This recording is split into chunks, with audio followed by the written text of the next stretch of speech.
Next, I would like to call up Jim Manley, who is a longtime peace activist.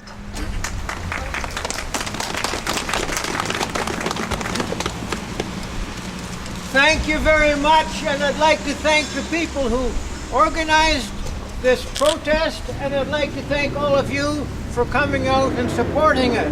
It's really important that people who believe in peace and justice should stand up at times like this and let their voice be heard. And so take a moment to look around and see who's standing with us.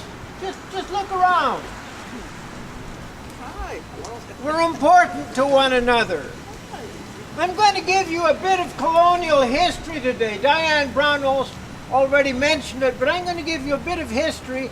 And when we talk about colonialism, it's important to remember that we stand on the unceded land of this Nanaimo First Nation. And it's important to remember that colonialism in Canada is not dead, as the Wet'suwet'en people are showing us every day.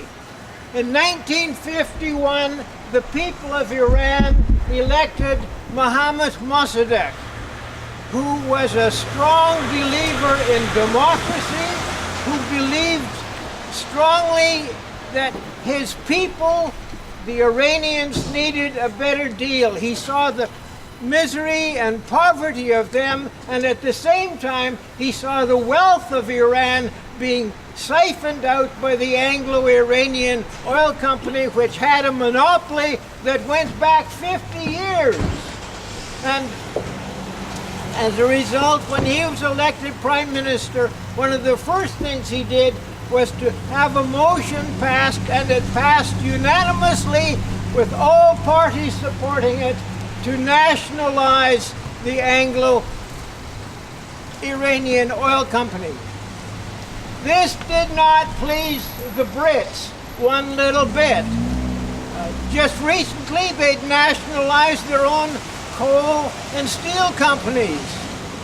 But the idea that a Middle Eastern country, as they thought, backward and primitive, should nationalize a British company, that was completely unacceptable.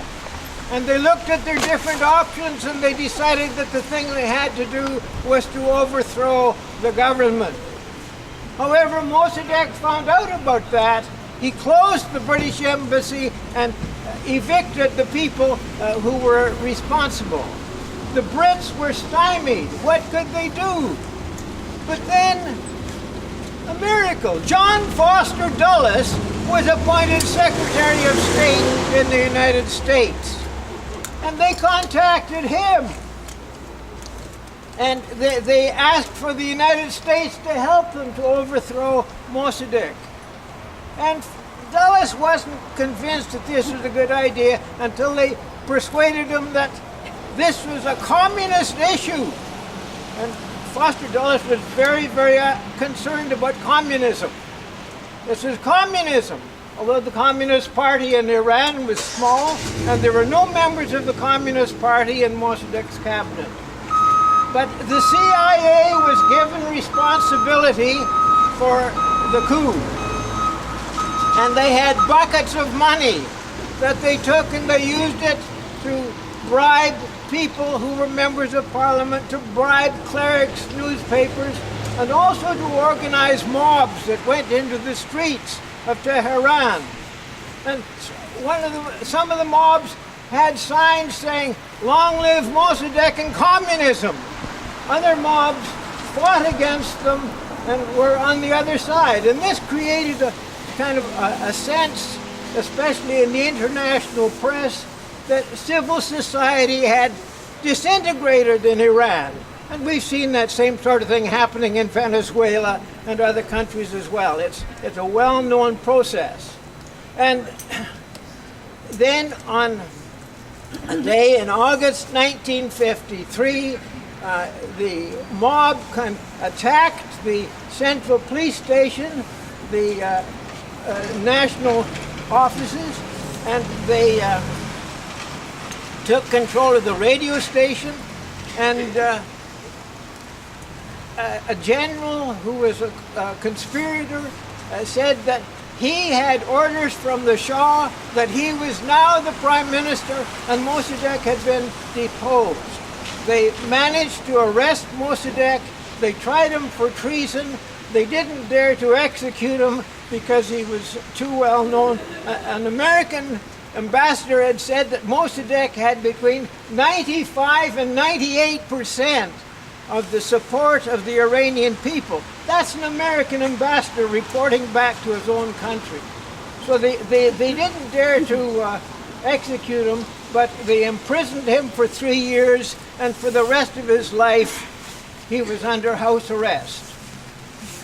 In place of a strong democratic government, the Shah was given more responsibility, always subservient to the United States, of course, and he had a dictatorial regime that controlled the newspapers, it controlled and suppressed unions, any kind of civic voice.